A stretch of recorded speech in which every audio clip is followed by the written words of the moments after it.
देखिए, हम आप लोग को सर्कुलर मोशन बता रहे थे और सर्कुलर मोशन में जितनी भी छोटे छोटे चीज है वो हम बता चुके थे।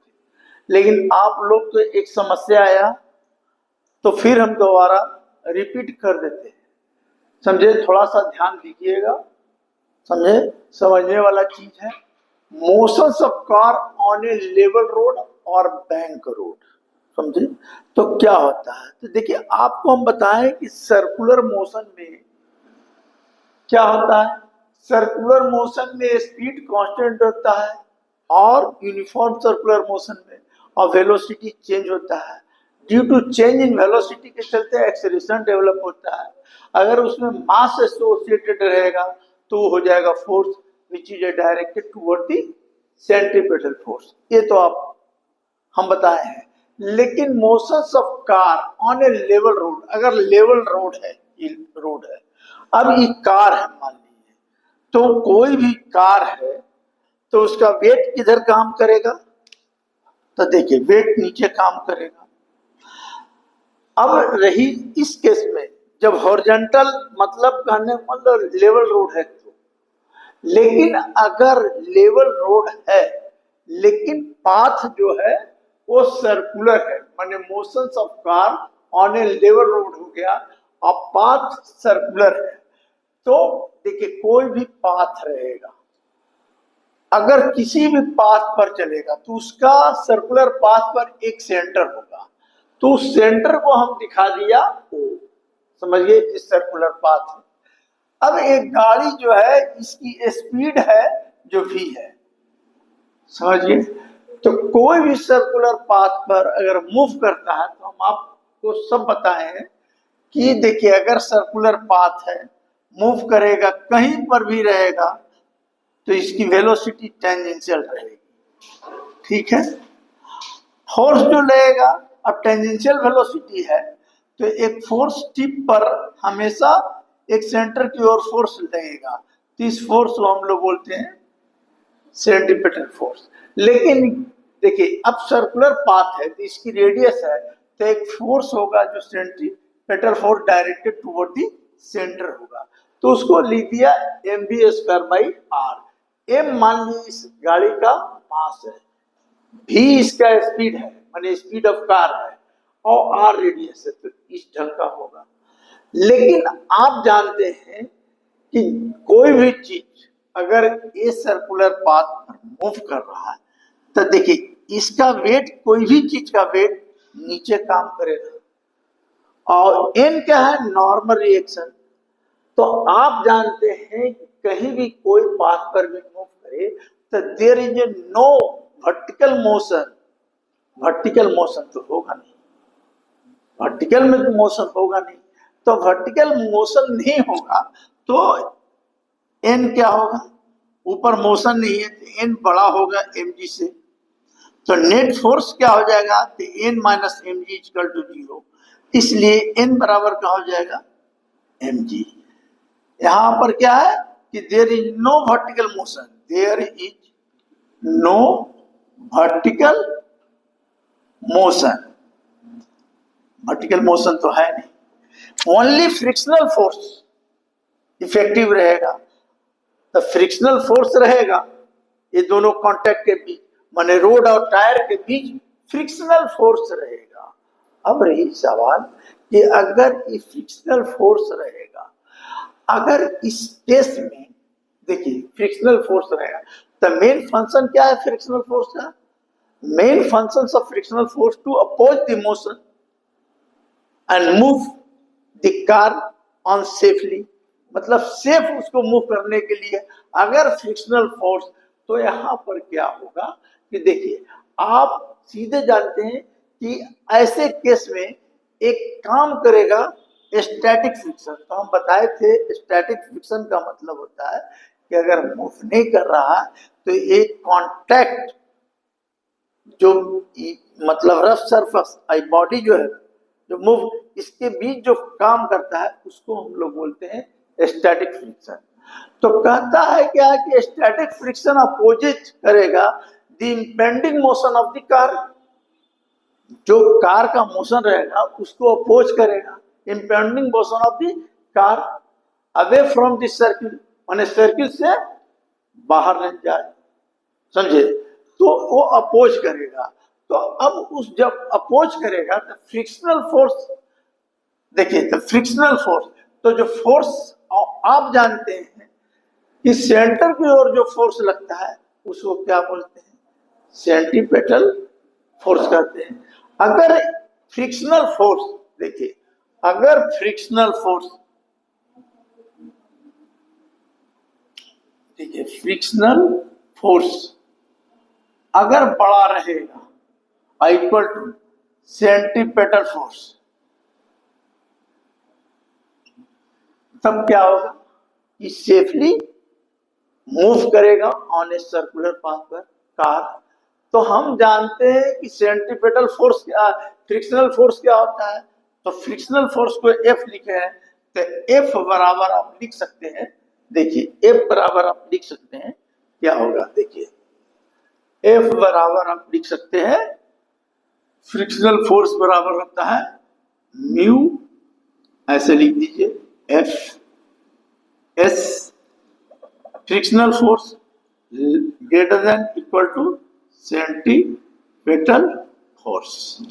एफ बराबर पढ़े हैं म्यू आर, यहां पर म्यू एस लिखेंगे, आर के जगह एल लिया है तो यहां पर लिख दिया mu s greater than equal to m v square by are.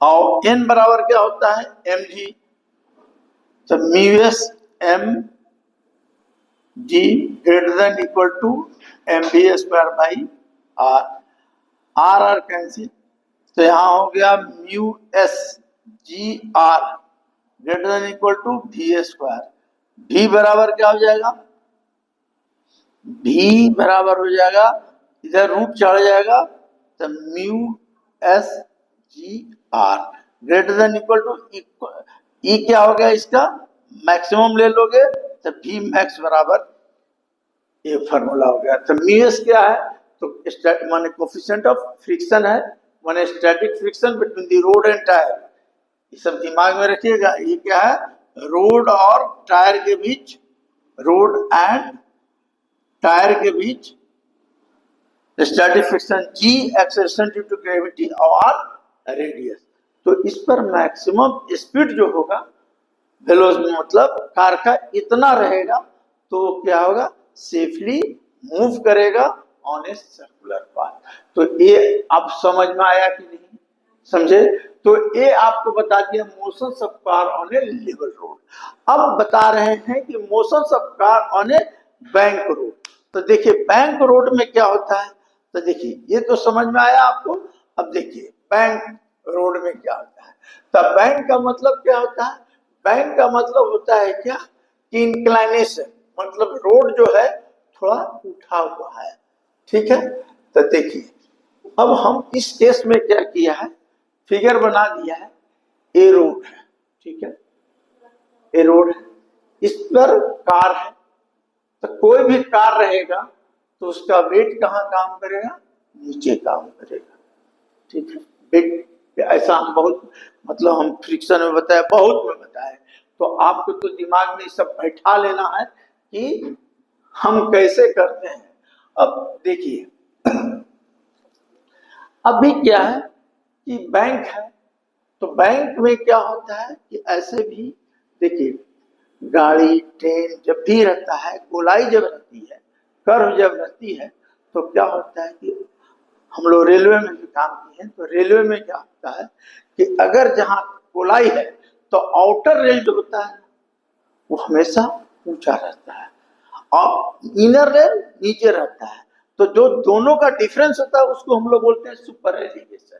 तो खैर वो सब छोड़ दीजिए, यहाँ कार है, समझे। तो ये इंक्लाइनेशन है, मतलब इसका जो है बैंक है, रोड को उठाया गया है, तो इंक्लाइनेशन है, तो एंगल थीटा होगा। तो एंगल जब थीटा होगा तो इसका वेट कहीं नीचे काम करेगा, तो वेट नीचे काम करेगा, तो इसको बैलेंस करने के लिए एक नॉर्मल रिएक्शन इधर रहेगा। आपको याद कीजिए कि हम आपको बताए हैं इंक्लाइन प्लेन पर रहेगा ऐसा, तो वेट नीचे, ये एंगल थीटा, इसको रिजॉल्व कर देते हैं। सुन लीजिए, इसको रिजॉल्व क्यों करते हैं, ये थीटा है तो ये भी थीटा होता है, तो ये हो गया mg cos थीटा। हम पहले बताए हैं कि जिधर एंगल रहता है mg cos थीटा, तो इसको बैलेंस के लिए एक नॉर्मल रिएक्शन लिखते थे हम, याद कीजिए r, तो r नॉर्मल रिएक्शन हो गया। अब E हो गया आपका mg cos थीटा, तो इसके परपेंडिकुलर क्या होगा, mg sin theta incline plane पर, और इधर हम फोर्स लगा देते थे। अब ये फोर्स कौन फोर्स है भाई, तो अगर आ रहा है इधर तो इसको लोग फ्रिक्शनल फोर्स भी कहते हैं, समझे। अगर मान ले कुछ नहीं दिया हुआ स्मूथ सरफेस है तो इधर रिक्वायर्ड फोर्स लगाएं, तो फोर्स, तो ऐसा हम आपको बतलाए हैं। तो अब देखिए इस चीज के, इस केस में क्या होगा, समझे, इस केस में क्या होगा, तो देखिए इस केस में क्या है कि वेट mg नीचे काम किया, ठीक है, तो वेट mg नीचे काम किया, तो इसका एक फ्रिक्शनल फोर्स काम करेगा। जब मान लो माने कार है, तो कार यहाँ है, तो देखिए इसका वेट नीचे काम किया तो एक फ्रिक्शनल फोर्स काम किया, तो फ्रिक्शनल फोर्स का काम है, मेन फ्रिक्शन का काम है टू अपोज द मोशन। तो देखिए इसको भी हम, अगर ये मान ली इसके बीच एंगल थीटा है ये, तो क्या हो जाएगा, यहां पर जो फोर्स लगेगा F cos थीटा, इधर मैंने हॉरिजॉन्टल की डायरेक्शन में, मैंने अवे फ्रॉम सेंटर, क्योंकि ये जो है कैसा है, बैंक रोड है। अब इसको हम F cos थीटा के, तो ठीक इसके परपेंडिकुलर कौन है, ए, तो यहाँ क्या हो जाएगा F sin थीटा हो गया। अब रही सवाल की पीछे, अभी आपको ये भी बताया कि नॉर्मल रिएक्शन लगा, तो देखिए एक चीज समझ लीजिए, नॉर्मल रिएक्शन, इस पर एंगल थीटा है, मान लीजिए इसको मिला दिए, देखिए ई थीटा है तो ई थीटा हो गया, तो देखिए अभी ई थीटा है, तो इसको रिजॉल्व करेंगे तो क्या हो जाएगा, जिधर एंगल रहेगा n cos थीटा, और इसको रिजॉल्व करेंगे तो क्या हो जाएगा, यहाँ पर फिर एक वो हो जाएगा n sin थीटा। अब आप सोचिए कि इस साइड में जो हॉरिजॉन्टल के डायरेक्शन में कितना फोर्स काम किया, तो हॉरिजॉन्टल के डायरेक्शन में काम किया मेरा F cos theta plus n sin theta equal to away from centre, मतलब कोई भी बैंक रोड पर घूमेगा, तो अभी हम बताए हैं, देखिए ऐसा बताए हॉरिजॉन्टल में मेरा सेंट्रीपेटल फोर्स लगा, तो इक्वल टू क्या हो जाएगा, सेंट्रीपेटल फोर्स, एक इक्वेशन ही हो गया। अब देखिए, क्योंकि देखिए ये सब जानिएगा तो आपको हिसाब बनाने में मतलब सहूलियत होगा। हम बहुत सारा हिसाबे बताएंगे अभी, ये आप दोबारा बोले इसलिए बता दिए। अब देखिए नीचे कितना काम किया, तो F sin theta plus mg equal to क्या हो गया, n cos थीटा, ठीक है, n cos थीटा। अब रही सवाल की, ये दो इक्वेशन आ गया, आप जानते हैं, बट फ्रिक्शनल फोर्स जो होता है वो क्या होगा, फ्रिक्शनल फोर्स जो होता है आप जानते हैं म्यू एस इंटू एन, ये भी हम बताए थे, frictional force mu S N होता है, तो म्यू एस क्या हो गया, static friction between the road and tyre के बीच में रहेगा, ये जो होगा हमेशा less than mu S into N होगा। अब इसका मैक्सिमम वैल्यू जो होगा एफ बराबर हो जाएगा म्यू एस एन, इसको ऐसे। अब जहां जहां एफ है वहां वहां आप वैल्यू बैठा दीजिए, तो एफ का वैल्यू इसमें बैठाएंगे तो क्या आ जाएगा, देखिए इसको इक्वेशन 1 और इसको इक्वेशन 2, तो फ्रॉम इक्वेशन 1 देखिए फ्रॉम इक्वेशन 1 एफ की जगह लीजिए mu S N cos theta plus N sine theta बराबर क्या होगा M V square by R. ये आ गया। यहां देखिए एफ बराबर क्या होगा तो mu S N sine theta plus M G बराबर क्या हो गया एन कॉस थीटा। अब देखिए इधर इसको ले आइए, इसको इधर ले आइए तो क्या हो जाएगा, इसको इधर ले आएंगे तो क्या हो जाएगा, देखिए इसको इधर ले आइएगा तो इधर हो जाएगा एम जी, सिर्फ एन कॉमन ले लीजिए तो cos theta minus mu S sine theta बराबर। तो एन का वैल्यू कितना आ गया, तो एन का वैल्यू आ गया मेरा M G cos theta minus mu S sine theta, N का वैल्यू। अब एन का वैल्यू इसमें बैठा दो तो आपको भी निकल जाएगा, तो हम भी निकालना चाहते हैं तो देखिए, अब देखिए इक्वेशन यहां से ले रहे हैं तो एन कॉमन ले लें, तो एन कॉमन ले लेते हैं, थोड़ा स्टेप काट रहे हैं ध्यान दीजिएगा। तो यहां क्या बचा mu S cos theta plus sine theta बराबर क्या हो गया M V square by R. ठीक है, ये यहां कर दीजिए। देखिए इसको हम यहां पर लिख देते हैं तो देखिए एन का वैल्यू हम लिख दे रहे हैं इतना M G by cos theta minus mu S sine theta, ये एन का वैल्यू हुआ। और इतना लिख दें तो इतना लिखें, कहां पर लिखें, चलो यहां पर लिख देते हैं, हटना चाहिए, एन का वैल्यू लीजिए तो mu S cos theta plus sine theta, ठीक है, बराबर M V square by are.